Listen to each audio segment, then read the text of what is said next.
Hello दोस्तों, कैसे हो आप। मेरा नाम राशिद और स्टडी कैंपस में मैं आपका बहुत बहुत स्वागत करता हूं। दोस्तों, जैसा कि मैंने आपसे वादा किया था कि मैं जैसे ही मेरा टॉपिक कोई भी कंप्लीट होगा मैं उसके तुरंत बाद आपके लिए कुछ ऑब्जेक्टिव क्वेश्चंस लेकर आऊँगा। तो दोस्तों, आज मैं वो सारे ऑब्जेक्टिव क्वेश्चन आपके लिए लेकर आया हूँ। आप प्लीज़ मेरे चैनल को सब्सक्राइब कर लीजिए, बेल आइकन दबा दीजिए और शेयर कीजिए। दोस्तों, मेरा पहला क्वेश्चन है, 10 राजाओं का युद्ध किस नदी के किनारे हुआ था। बहुत ज़्यादा एग्जाम में पूछा जाता है। 10 राजाओं का युद्ध, जिसको 10 राज युद्ध भी बोला जाता है, ये किस नदी के किनारे हुआ था। दोस्तों, परुष्णी नदी के किनारे हुआ था। इसमें एक राजा था जिसका नाम सुदास था और उसने 10 राजाओं को अकेले ने हराया था। 5 आर्य थे और 5 अनार्य थे, इसलिए इसको 10 राज युद्ध भी बोला जाता है। आगे चलते हैं दोस्तों। नेक्स्ट क्वेश्चन है, सोमपुरी विश्वविद्यालय की स्थापना किसने करी थी। ये एग्जाम में पूछा जाता है, बहुत ज़्यादा इंपॉर्टेंट है। ये धर्मपाल ने कराई थी। किसने कराई थी दोस्तों? धर्मपाल ने। और धर्मपाल पाल वंश का एक शक्तिशाली राजा था। ठीक है दोस्तों, याद कर लेना इसको, इंपॉर्टेंट क्वेश्चन है। आगे चलते हैं, रामपाल ने किस विश्वविद्यालय की स्थापना कराई थी। ये क्वेश्चन एग्जाम में पूछा जाता है। जगदल विश्वविद्यालय की स्थापना रामपाल ने कराई थी और रामपाल भी पाल वंश का एक प्रतापी शासक था। ये भी आपको ध्यान रखना है। नेक्स्ट पॉइंट है दोस्तों, गौतम बुद्ध की माँ महामाया देवी किस वंश की थी। ये मैं पूरा लेक्चर अपलोड कर चुका हूँ, एक बार सब देख लेना जाके मेरी प्लेलिस्ट में। कोल्य कन्या थी दोस्तों। कौन सी थी? कोल्य कन्या थी।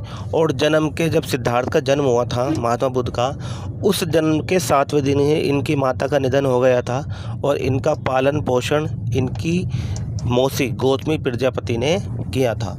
तो दोस्तों, याद कर लेना, कोल्य कन्या थी ये। आगे चलते हैं नेक्स्ट क्वेश्चन पे। वल्लभी विश्वविद्यालय का विकास किसने करवाया था। ये क्वेश्चन एग्जाम में बहुत बार पूछा गया। किसने कराया था दोस्तों? भट्टारक ने। ये ध्यान रखना, किसने कराया था? भट्टारक ने कराया था। ठीक है, आगे चलते हैं। विक्रमशिला विश्वविद्यालय का विकास किसने करवाया था। ये वेरी इंपॉर्टेंट क्वेश्चन है, इसको अच्छे से ध्यान कर लेना, बहुत ज़्यादा इंपॉर्टेंट है, एग्जाम में पूछा जाता है। विक्रमशिला विश्वविद्यालय का स्थापना किसने करवाई थी दोस्तों? धर्मपाल ने। ठीक है, जो कि पाल वंश का एक शक्तिशाली राजा था। और इस समय पर जो विक्रमशिला विश्वविद्यालय वो पाकिस्तान के रावलपिंडी में है। ठीक है, बंटवारे के बाद ये पाकिस्तान के रावलपिंडी में ही चला गया था। ठीक है दोस्तों, आगे चलते हैं नेक्स्ट क्वेश्चन।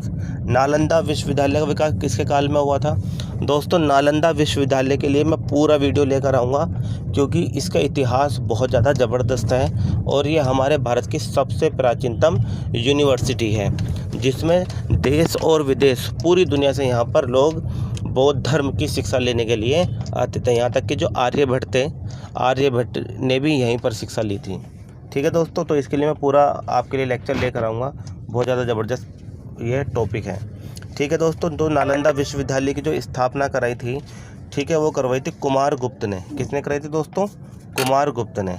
ठीक है, कुमारगुप्त ने कराई थी और कुमारगुप्त गुप्त वंश के एक शक्तिशाली राजा हुए हैं। ठीक है दोस्तों, तो ये भी हमारे पूरे टॉपिक है, इनको हम बाद में देखेंगे।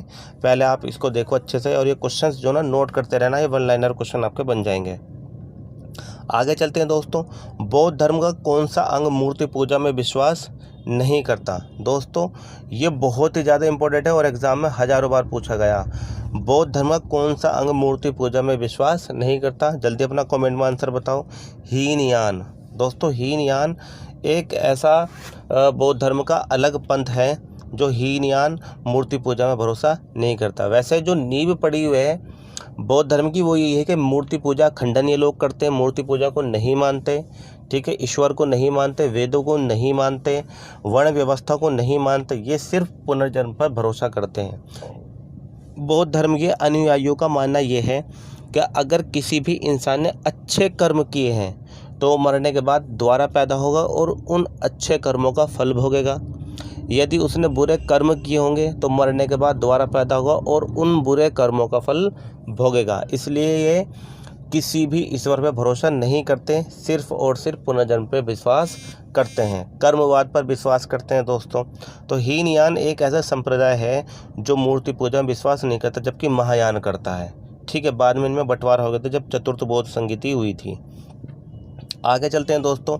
कौन सा पिटक नैतिक आचार संहिता के बारे में बताता है? बहुत ज़्यादा एग्जाम में क्वेश्चन पूछा जाता है दोस्तों, और ये क्वेश्चन एग्जाम में हज़ारों बार पूछा गया है। कौन सा पिटक है जो आपका नैतिक आचार संहिता के बारे में बताता है?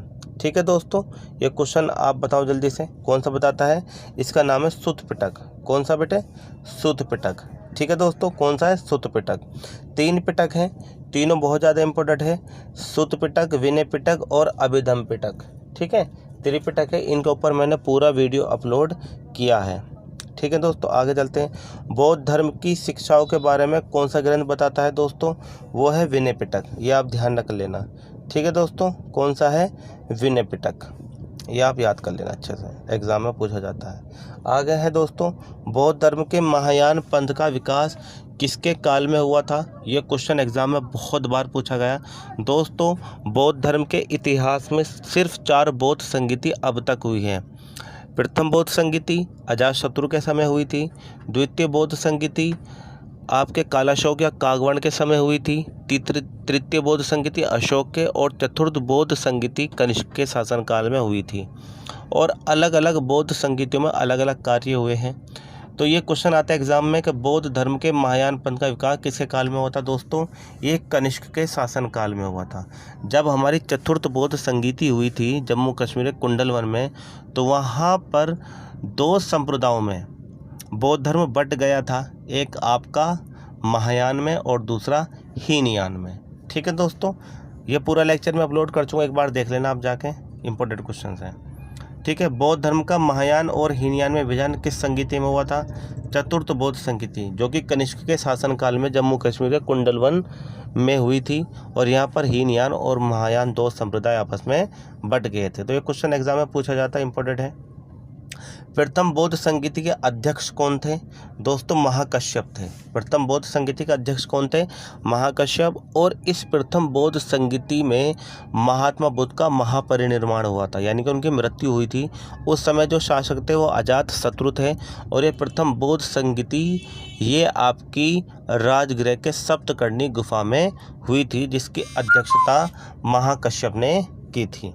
ठीक है दोस्तों, आगे चलते हैं, बहुत ज़्यादा इंपॉर्टेंट। दूसरी बौद्ध संगीति के अध्यक्ष कौन थे? सब कामिर थे। ठीक है, और द्वितीय बौद्ध संगीति का जो संरक्षण लिया था वो उस समय के शासक कालाशोक या कागवण, जिसको कालाशोक या कागवण के नाम से भी जाना जाता है, उन्होंने किया था। ठीक है दोस्तों, और ये कहाँ पर हुई थी? वैशाली में हुई थी। ये आपको ध्यान रखना, कहाँ पर हुई थी? वैशाली में हुई थी। ठीक है, आगे चलते हैं दोस्तों। किसके काल में चतुर्थ बौद्ध संगीति हुई थी? कनिष्क के। ठीक है, कुंडलवन नामक ग्राम में हुई थी। ठीक है दोस्तों, और ये प्रथम शताब्दी में हुई थी। और इसी चतुर्थ बौद्ध संगीति में हीनयान और महायान 2 संप्रदाय अलग हो गए थे। ठीक है दोस्तों, गौतम बुद्ध के गृह त्याग को कौन सा चिन्ह मिला है? ये बहुत ही ज़्यादा एग्जाम में पूछा जाता है दोस्तों, और यहाँ से क्वेश्चन हमेशा बनते हैं कि गौतम बुद्ध के गृह त्याग को कौन सा चिन्ह दिया गया? जल्दी बताओ दोस्तों, कौन सा चिन्ह दिया गया है? ठीक है, बताओ जल्दी।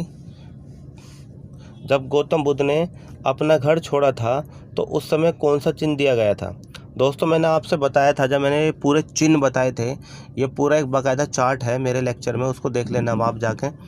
ठीक है, तो दोस्तों जब इन्होंने घर छोड़ा था 29 वर्ष की अवस्था में, तो उनके साथ उनका सारथी चन्ना।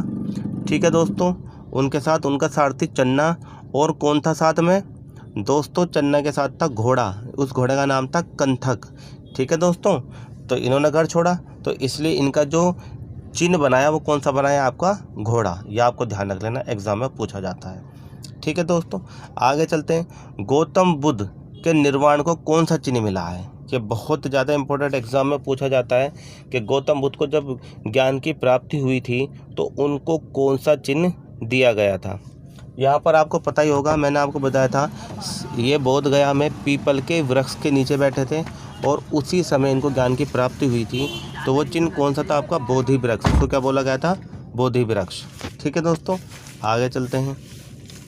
गौतम बुद्ध के जीवन को कौन सा चिन्ह दिया गया? ये एग्जाम में पूछा जाता है, बहुत ही ज़्यादा इम्पोर्टेंट है। कौन सा चिन्ह दिया गया दोस्तों? जल्दी बताओ, बताओ दोस्तों जल्दी से। कमल। कौन सा चिन्ह दिया गया है दोस्तों? कमल। कहीं जगह बैल भी होता है, ठीक है, बैल या कमल, ठीक है, ये आपको ध्यान रखना, इंपॉर्टेंट क्वेश्चन है। कई जगह बैल भी लिखा होता है। गौतम बुद्ध का सारथी कौन था? ठीक है, जब इन्होंने घर छोड़ा था अपना तो उस समय इनका सारथी का नाम था चन्ना। ठीक है दोस्तों, एग्जाम में क्वेश्चन पूछा जाता है। कंटक का गौतम बुद्ध के जीवन पर क्या संबंध था? ठीक है, जल्दी बताओ। कंटक जो था वो इनका क्या था? घोड़ा। ठीक है, क्या था? घोड़ा। तो क्वेश्चन एग्जाम आता है। अभिधम में कथा वस्तु के बारे में किसने लिखा है? देखो, जब अभिधम पिटक हुआ लिखा गया था तो वो थी तृतीय बौद्ध संहिता, और तृतीय बौद्ध संहिता अशोक के शासनकाल में हुई थी पाटलिपुत्र में, और उस समय जो अध्यक्ष बना गया था वो गौतम बुद्ध के सबसे प्रिय शिष्य, ठीक है, उनका नाम था मोगलीपुत्र तिस। क्या नाम था? मोगलीपुत्र तिस। तो ये क्वेश्चन एग्जाम में पूछा है, कथा वस्तु के बारे में किसने लिखा? मोगलीतिस पुत्र। ठीक है, या अब यहाँ महासंघिक निकाय कहाँ विकसित हुआ? जल्दी बताओ। महासंघिक निकाय दोस्तों, महासंघिक निकाय द्वितीय बौद्ध संहिता जो कालाशोक या काकवर्ण के समय पर हुई थी, जब महात्मा बुद्ध के महापरिनिर्वाण को पूरे 100 साल हो गए थे, उस समय महासंघिक निकाय का विकास हुआ था। और वो द्वितीय बौद्ध संहिता कहाँ पर हुई थी दोस्तों? वैशाली में। तो इसका सही आंसर क्या हो गया? वैशाली। क्या हो गया सही आंसर इसका? वैशाली। ठीक है दोस्तों, आगे चलते हैं। कौन सा मिलान सही है? जल्दी बताओ, कौन सा मिलान सही है? शाक्य कपिलवस्तु, ठीक है दोस्तों, शाक्य कपिलवस्तु, कोल्ये रामग्राम, कालम अलाकप्पा, मल कुशीनगर। बताओ जल्दी से कौन सा मिलान एकदम इसमें सही है? ठीक है, क्वेश्चन मैं छोड़ रहा हूँ और इस क्वेश्चन का आंसर आप मुझे कमेंट में ज़रूर बताना। ठीक है दोस्तों, कमेंट में ज़रूर बताना। ठीक है।